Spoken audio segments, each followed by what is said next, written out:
Bonjour chers étudiants et bienvenue au module liaison chimique. Aujourd'hui, on va aborder quelques exercices d'application des principales notions vues dans le cours. Donc on commence par le premier exercice où on nous demande d'écrire les structures de Lewis des molécules SO4 de moins, HNO2 et HNO3. Donc pour la molécule SO4 de moins, on va commencer par le calcul du nombre total d'électrons de valence qui est égal à 6 plus pour le soufre, plus 4 fois 6 pour l'oxygène, plus 2 charges négatives, qui est égale à 32 électrons de valence. Alors, on est obligé au début de constituer la molécule. Donc le soufre au milieu avec les 4 oxygènes. Donc jusqu'ici, nous avons utilisé 8 électrons de valence. Donc on va continuer jusqu'à épuiser les 32 électrons de valence. Donc 8, 10, 12, 14, 16, 18, 20, 26, 30 et 32. À ce niveau-là, avant de valider la structure, il faut calculer les charges formelles pour chaque atome. Rapidement, on va rappeler l'équation de la charge formelle qui est égale à CF égale à NV moins NL moins 2TL, où NV c'est le nombre d'électrons de valence de l'atome, NL c'est le nombre de liaisons effectuées par l'atome, et DL c'est le nombre de doublés libres. Alors pour le soufre, la charge formelle, on va commencer par l'oxygène, la charge formelle de l'un des oxygènes vaut 6 moins 1 moins 3 fois 2 fois 3 doublés est égal à moins 1. Donc sur chaque oxygène, il y a une charge négative. Pour le soufre, de même, nous aurons 6 moins 4 qui est égal à plus 2. On voit bien évidemment que la somme des charges formelles est égale à la charge de l'ion, sauf que ce n'est pas les meilleures charges formelles. Donc on est amené à chercher une structure avec moins de charges formelles ou des charges formelles négatives. Donc on va basculer cette liaison-là ici et cette liaison ici afin d'annuler les plus 2 sur le soufre. Donc nous aurons cette structure, 2 liaisons ici, ici les 2 doublés libres, l'oxygène ici on va le conserver avec celui-là, et de même nous aurons une double liaison entre le soufre et l'oxygène. Alors si on recalcule les charges formelles de la même façon, il y aura ici 0, ici 0, ici une charge moins 1, une charge moins 1, et ici ça va être une charge de 0. Alors pour valider cette structure, on voit bien que la somme des charges formelles est égale à la charge totale de l'ion. Moins 1, ça donne moins 2. Et qu'on a pu avoir moins de charges formelles. Le soufre, malgré qu'il est entouré par plus que 8 électrons, il a le droit, parce qu'il fait partie de la 3e période, donc il a le droit de violer la règle de l'octet. Donc on passe à la molécule HNO2. Pour le nombre total d'électrons de valence, on a 1 pour l'hydrogène, plus 5 pour l'azote, plus 2 fois 6. Donc ça donne en total 18 électrons de valence. Alors l'azote prendra la place centrale, il y aura les 2 oxygènes, comme ça, et vu que c'est un acide, l'hydrogène va être lié à un oxygène. Alors, 18 électrons de valence. Jusqu'ici, nous avons utilisé 6 électrons de valence. Donc 6, 8, 10, 12, 14, 16 et 18. Alors, de même, on voit ici, si on calcule la charge formelle de l'oxygène, celui-là, la charge est égale à 6 moins 1 moins 2 fois 3 est égal à moins 1. Donc ici, nous avons moins 1. Pour l'azote,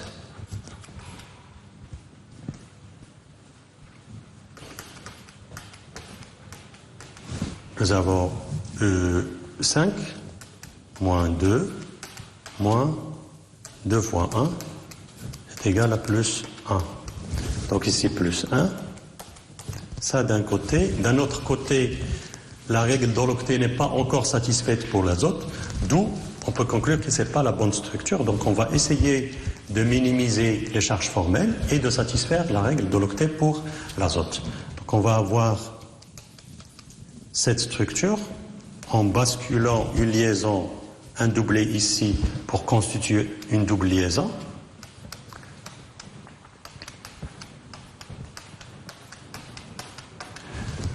Et on va avoir cette structure de Lewis qui est la bonne structure où les charges formelles sont nulles et que la règle de l'octet est satisfaite pour les oxygènes et pour l'azote. Donc on passe à HNO3. Nombre total d'électrons de valence vaut 1 plus 5 plus 3 fois 6 qui est égal à 28 plus 6, ça donne 34. Donc l'azote au milieu, les 3 oxygènes aux extrémités, et vu que c'est un acide, c'est l'acide nitrique, on va mettre l'hydrogène, on va le lier à un oxygène. Donc jusqu'ici, nous avons utilisé 8 électrons de valence, donc 10, 12, 14, 20, 24, et ici c'est 24. Voilà. Jusqu'ici, nous avons utilisé les 24 électrons de valence ou 12 doublés. Donc 1, 2, 3, 4, 5, 6, 7, 8, 9, 10, 11, 12 doublés. Alors, on se pose toujours la question, est-ce que la règle de l'octet est satisfaite pour tous les atomes? Alors, pour l'azote, la règle de l'octet n'est pas encore satisfaite, donc on va basculer une liaison, un doublé ici. D'abord pour avoir donc l'azote comme ça. L'oxygène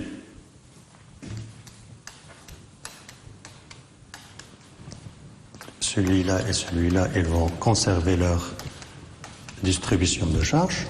Alors à ce niveau-là, on doit calculer les charges formelles.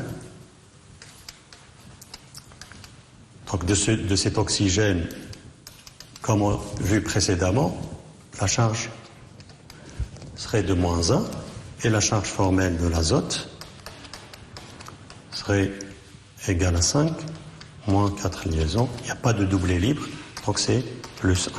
Donc pour avoir ici moins 1, ici plus 1. Alors, est-ce qu'on peut minimiser ces charges formelles? Non, parce que l'azote, il n'a pas le droit de violer la règle de l'octet. Il fait partie de la deuxième période. Donc c'est la bonne structure de Lewis. On va passer au deuxième exercice. La distance interatomique de la molécule HCl vaut 127,4 picomètres. Calculez le moment dipolaire théorique de cette molécule en supposant que la liaison HCl est purement ionique. Alors, on a deux façons pour calculer le moment dipolaire, dépendamment de l'unité. Soit on l'exprime en coulomb fois mètre, donc le moment serait égal à la charge fois la longueur de liaison, ou en Dubaï, on va faire une petite transformation compte tenu que 1 Dubaï égale 3,33 10-30 coulombs fois mètre, pour avoir un moment dipolaire en Dubaï de 4,8 fois la charge fois la longueur de liaison. Sauf que la charge, ici, elle doit être comprise entre 0 et 1, et la longueur doit être exprimée en angstrom. Alors, dans ce cas-ci, si on calcule le mu théorique en coulombs fois mètre, donc on a supposé que la liaison est purement ionique, donc on va prendre la charge de l'électron sur un atome et l'opposer sur l'autre atome. Bien évidemment, le chlore il est plus électronégatif, il va avoir moins 1 et l'hydrogène plus 1. Donc au niveau de la charge, elle est égale à 1,6 10-19 coulombs, la charge de l'électron, et vu que la longueur de liaison elle est égale à 127,4 en picomètres, il doit être exprimé ici en mètres, donc c'est 10-12 picomètres. En Dubaï, on va utiliser l'autre relation, donc le mu théorique est égal à 4,8 fois la charge Q qui est égal à 1 fois 1,274 parce qu'on va l'exprimer ici en angstrom. Alors ceci donne des valeurs théoriques de 2,04 10-29 coulombs fois mètre et 6,11 Dubaï. On passe à l'exercice 3. Quelle est la paire de molécules apolaires? On a 3 paires, donc on va voir laquelle des paires contient 2 molécules apolaires ou bien non polaires. Donc pour avoir une idée sur la polarité de la molécule, on est obligé de passer par la géométrie et avant ça par le modèle de Lewis. Et bien sûr, depuis le modèle de Lewis, on va passer à la géométrie via la théorie VSEPR. Voilà, pour la molécule NF3, on a un nombre total d'électrons de 5 plus 3 fois 7 pour le fluor. Donc ça donne 26 électrons de valence. Donc on va mettre l'azote au milieu. Et nous avons 3 fluors. Alors jusqu'ici, nous avons utilisé 6 électrons de valence. 8, 10, 12, 14, 16, 18, 20, 22, 24 et 26. Alors, si on calcule les charges formelles, on va trouver que c'est nul pour les 4 atomes. Donc c'est la bonne structure de Lewis, d'autant plus que la règle de l'octet est satisfaite pour les 4 atomes. Donc on doit passer ici à la géométrie. D'après donc le modèle VSEPR, c'est l'atome central qui détermine la géométrie. Donc si on veut l'exprimer sous forme AXNEP, pour cet atome d'azote, c'est AX 3, parce qu'il y a 3 liaisons, O1. Donc on va mettre l'azote ici au milieu. Nous aurons une liaison avec le fluor, une autre liaison avec le fluor, je vais la présenter comme ça, l'autre qui est derrière, j'espère que vous êtes familier avec cette représentation, et il y aura le doublet libre qui est ici. Donc c'est comme si l'azote occupe le centre d'un tétraèdre. Alors si on voit ici les vecteurs des moments dipolaires des liaisons qui vont après s'additionner pour donner le moment total de la molécule, on va voir qu'il y a des moments dipolaires dans ce sens-là, compte tenu que le fluor est le plus électronégatif. Donc ceci va donner un vecteur comme ça, et par suite, cette molécule, elle est polaire et non pas apolaire. Donc on passe à SO2, juste pour illustrer donc le même principe. Donc SO2, on a 6 pour le soufre, plus 2 fois 6 pour l'oxygène, ça va donner 18 électrons de valence. Alors le soufre va occuper cette position centrale et on va arriver à cette représentation. On sait bien que le SO2, ce n'est pas une molécule linéaire, donc elle est polaire. On passe à la deuxième paire. Pour SCH3Cl, on passe directement, vu maintenant que vous êtes familier avec donc le calcul du nombre total d'électrons de valence, on va mettre le carbone au milieu, les 3 hydrogènes liés à ce carbone, et le chlore comme ça. Donc si on veut valider cette structure, on peut calculer rapidement le nombre total d'électrons de valence. On va voir que c'est la bonne structure de Lewis. Alors de même, le carbone va occuper la position centrale et il y aurait formation d'un tétraèdre régulier où le chlore occupe l'un des sommets. Ici, la distribution est hétérogène vu que nous aurons 4 vecteurs de moments dipolaires. Par contre, ils ne vont pas s'annuler. Ce n'est pas un tétraèdre régulier où les sommets sont les mêmes. Donc le moment dipolaire ici, elle est non nulle. Pour H2O, on va mettre bien sûr l'oxygène comme ça.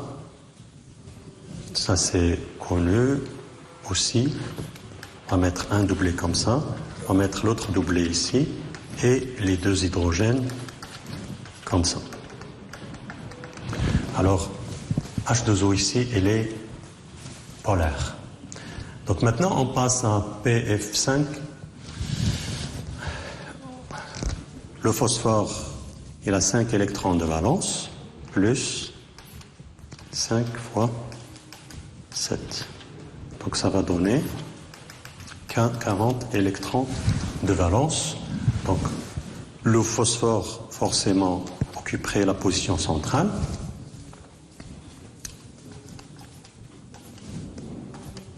Avec les fluors occupant les sommets. Bien évidemment, ici, si on veut s'amuser à distribuer les charges, on va trouver autant de doublés que ce qui est demandé. Et on va avoir cette structure de Lewis. Maintenant, le modèle VSEPR pour cette molécule, c'est AX5. Alors, si on veut la représenter, ça va être comme ça.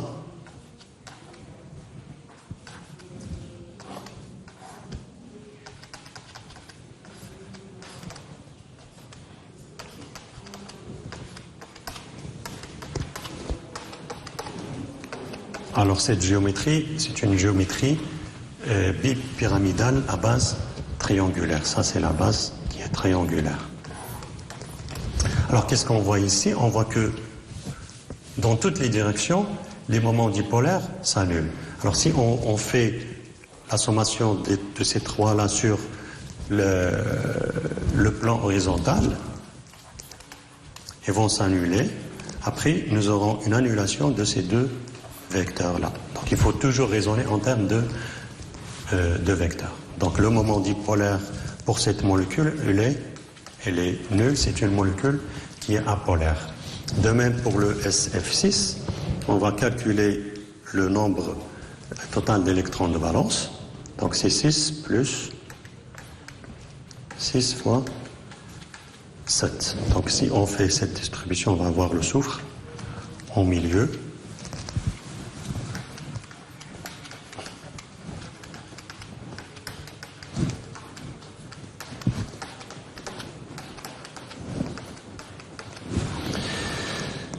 Voilà, donc c'est AX6. Donc si on veut la représenter, on va avoir le soufre au milieu.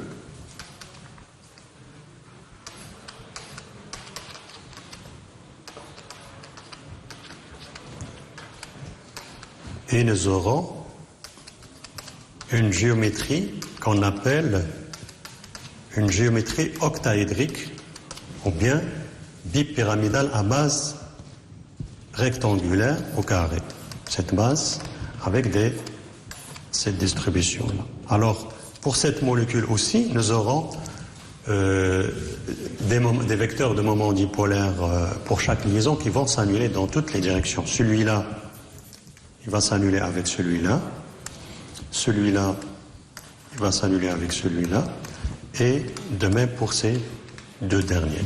Donc, c'est le moment dipolaire, elle est nulle pour cette molécule. Donc, c'est bel et bien la paire de molécules apolaires.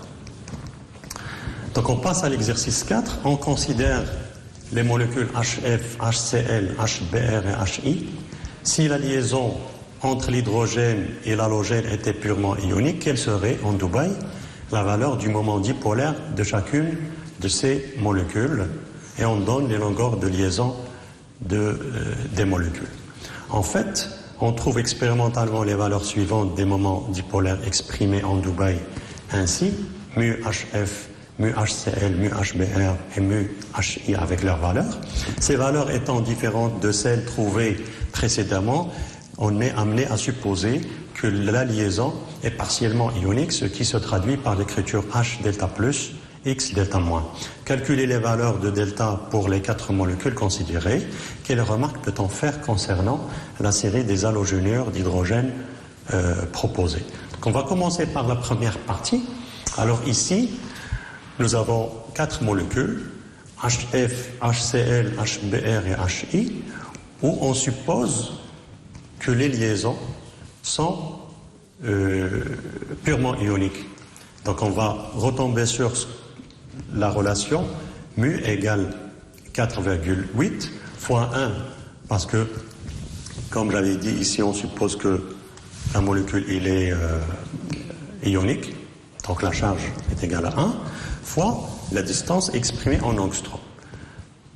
Pour le HCl, de même, on va trouver mu égale 4,8 fois 1 fois 1,27.